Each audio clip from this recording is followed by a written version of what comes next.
L'arrivée la plus discrète possible pour Dominique Strauss-Kahn. Il entre en voiture au palais de justice de Lille en compagnie de son avocat. Celui-ci ne fait aucune déclaration devant la presse. Les autres prévenus entrent dans la cohue en assurant qu'ils se sentent tranquilles. Vous pensez que ça va être serein tous ces débats là? J'espère. Ça va aller, il n'y a pas de problème. On est serein. Écoutez, c'est pas un plaisir d'être là, mais c'est enfin l'occasion de démontrer que je suis innocent et qu'on a fait reposer ce dossier sur des accusations qui ne tiennent pas beaucoup la route. Dans ce procès pour proxénétisme, tout sera étalé. Une demande de huis clos d'une partie civile a été rejetée. On peut tout déballer parce qu'il n'y a rien à déballer.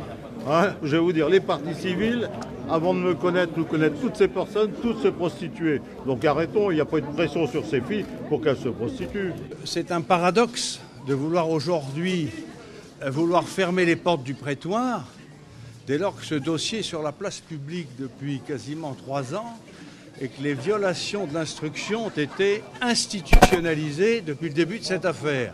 Pour la défense, le procès est politique. Les parties civiles, elles, jurent qu'il ne s'agit pas du procès DSK.